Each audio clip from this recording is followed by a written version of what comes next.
My name is Tiffanee Jones. I come from a long, long line of Vallejoians.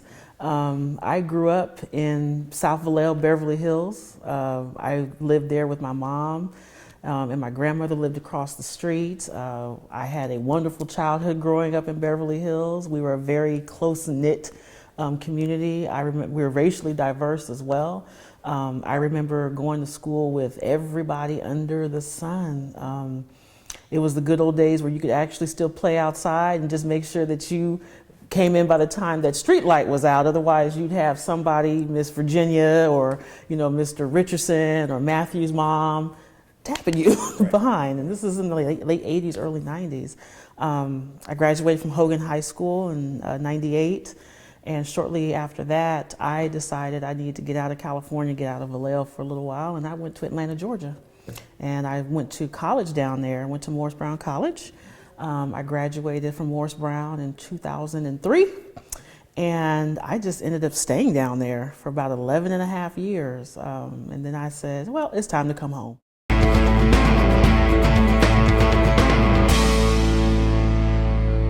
Both of my parents were very active in our rearing, me and my brother's rearing as children. My grandmother was my rock. She taught me how to be a woman. She was very active in the church. She was a strong woman. A lot of people that are from the old Vallejo would actually know who my grandmother is because her name is Daisy Mae Romasanta. She did not play at all. She was very serious about her family and her kids. And she was very active in this community. She taught me how to stand up for myself. She taught me how to take no crap from anybody.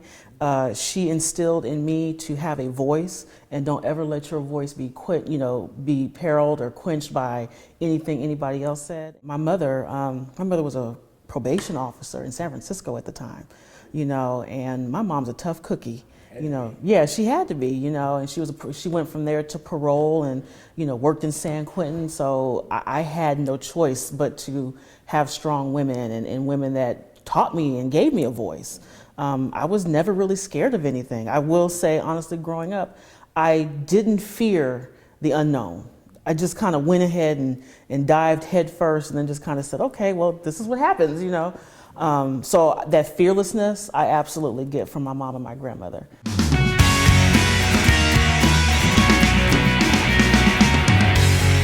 So I didn't start out coming into education. My career actually took several different turns, as many young people's careers do. You're still trying to figure it out. I was a correctional officer in the state of Georgia and a probation officer in the state of Georgia. The only woman, in a lot of these situations. And I think the one thing, because I've always been kind of fearless and not afraid, I think that's what has helped me being an educator. If I see injustice somewhere, if I see that there's a problem, if I see that something needs to be done, I just dive in and do it. And I learned how to collaborate. I think that's another thing about being a woman. You have to learn how to collaborate. And I just kind of sat on the edge of my bed and I said, what am I doing? Like, this was before the pipeline to prison was actually even coined. So we're talking like 2004, 2005.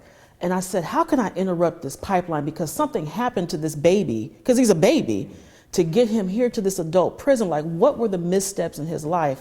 And so that's when I just decided, let me get out of working in the prisons. Let me go into probation, because that seems to be the rehabilitation part of it, right? Once I got in that, I quickly found out that that's not what that was meant to be. And I saw a lot of my probationers becoming younger and younger and younger, like 12, 13, 14. And then you have to stop and say, well, what is really happening with these 12, 13, 14 black and brown men? So started talking to the DA, started talking to the judge, started talking to the schools. Like, we need to come up with some sort of diversion program. And that's what I did. That's what I did. I was able to come up with this very successful diversion program along with these other agencies to really start putting resources to keep these young people from reoffending. And so that's how I stumbled into education. It was purely by accident, and just a love of young people and wanting to see them succeed and knowing what's on the other side. And that's what I talk to all of my young people about. It's like, I literally know what's on the other side if you don't get this here and you don't get this right here. today.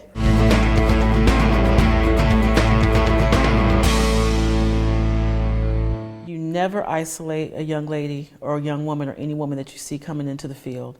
You make her feel and treat her as if she's your sister. Another thing I would tell young women is that you make sure that you protect your energy. As women, we tend to give a lot and don't expect a lot in return. Self-care is so important because we are naturally nurturers.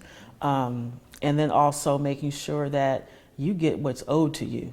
Do not let somebody tell you what you're worth. You go in there and negotiate your salaries and negotiate what you're worth at all costs. And most importantly, you know, love yourself.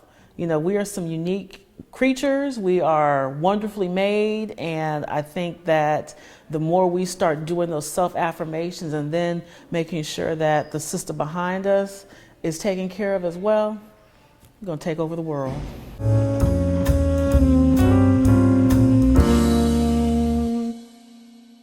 I have always been involved in politics. Let me just say that. I've absolutely been raised in the political scene.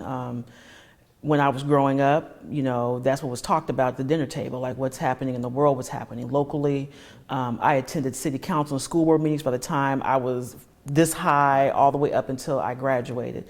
Even when I was living in Georgia, I was involved, you know, in political activity. So it is nothing that is not foreign to me. It's definitely a part of who I am. It's a part of what I teach my young people. So it's always been there. But what struck me to be a little more outward, let me say, coming from behind the scenes to the forefront, I just haven't seen the voice of my generation.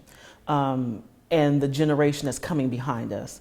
And I want to be able to be that catalyst for that generation that's coming behind us to really pick up the mantle. One thing I don't blame the older generation for, but the reality is the pipeline has dried out.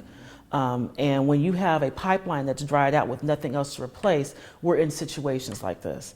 There are plenty of people in my age group, and if not younger, that want to do stuff within the political realm here in this city, but just don't know how. They don't know where to get started. And the reality is they can get started right where they're at. We have to reach out to our young people. We have to reach out to our elderly. We have to reach out and be bridge builders across, and really learn how to collaborate together.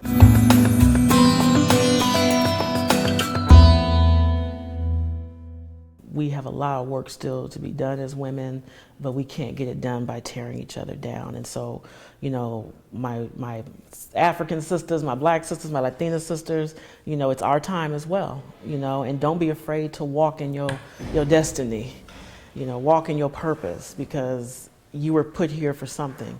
And I think all of us have something that's very unique inside of us, and tap into it, whatever it is. So if you want to be an artist, if you want to be an educator, if you want to be a singer, a lawyer, whatever that it is, just do it, and do it in excellence. But don't forget the sister behind you, because the little girls are looking.